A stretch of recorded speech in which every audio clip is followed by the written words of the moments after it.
What's going on, everybody? It's your boy Spencer. Taking a look at the new Yubel support, but really it was open-ended, and it was pretty much purposely made to also support Sacred Beast.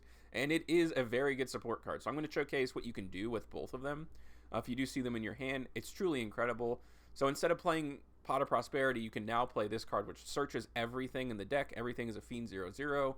And it really opens things up. And actually, I didn't give this card much of a thought. The Infernal Grave monster, thinking that, oh, it was really kind of for Yubel only, but it ends up being like a really insane extender. So when I play Sacred Beast, I play the Sprite version of it, and you'll see where it comes in. Like, it really actually makes a difference. And the Sacred Beast stuff is like really important. It's not just a level 2 engine. I mean, it is, but it also, like, the Sacred Beast makes it so much better. So having a card like Haman, where your opponent can't attack into like IP Masquerena and just like get over that and get rid of it, is really important. Also, the field spell lets you draw 2 cards. Drawing 2 cards is very good. So now you can go into Sprite Sprint, right? The Almirage is just super, super free. Setting the Ankler, it's pretty standard play. Bring out the 2 Nimble Beavers from the deck.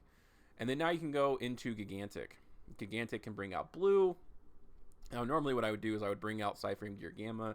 I ended up drawing it in my hand. So this is obviously like the perfect case scenario. Now remember, the new monster basically brings out a Fiend 0/0 back to the deck.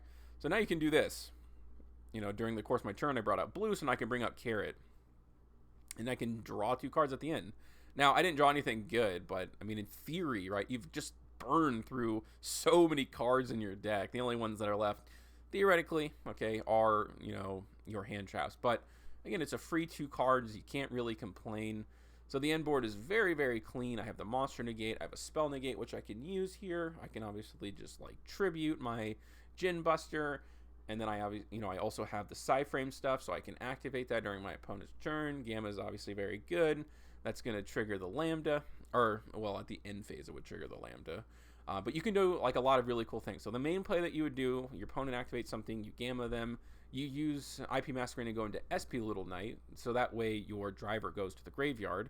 And then during the end phase, your Gamma does get banished, which does trigger the Lambda at that point. And then you can search one that negates spells. So a really cool combo, kind of fun. This is a very interesting end board for Sprite, in my opinion. And I'll show you one, like, what if your hand isn't like insane? You don't have every single card that you ever need. So this is, again, the field spell is everything, and that's just super, super important. Now, I did hard open Haman. I don't think I needed to open the field spell here. So it's kind of just by chance. And these are just like, you know, off the top of my dome kind of combos, going over the new support, showing how really good it is. And yeah, I mean, the consistency obviously is just kind of on another level. I can go ahead for the Almirage, go into Sprite Sprint, and everything looks kind of the same. I think I will go into the Cyframe stuff, and that's where the field spell comes in, right? You got to have that discard fodder there. And also, so the big play, like normally I think in the OCG they would bring out Max C and search it, which is obviously very good.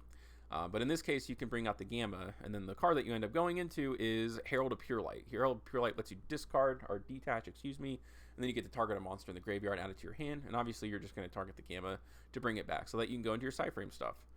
And there we go. I had the starter in my hand, or actually had the Jet in my hand to start out with, so that's where I ended up searching. And then I've switched these out for regular hand traps, so this would be like another form of interruption technically. And then there we go. I can bring the Gamma back to my hand, shuffle back the driver, right? Doesn't matter, it's going to come out anyways. And here we go. Another little end board here. Gamma again, IP Masquerena. And you can go into Appaloosa if you want with all the cards. You can go into Underworld Goddess. All those are like really viable options. But yeah, this is like really one of the most fun decks that I've played in a while, and I'm really excited about the new support. I think it makes this deck significantly better, at least more consistent, which is worth a lot. That is, like, consistency is king, at least in the TCG, right? So let me know what you guys think about this and the new support in the comment section down below. Other than that's going to do it for today's video, and I will see you guys next time.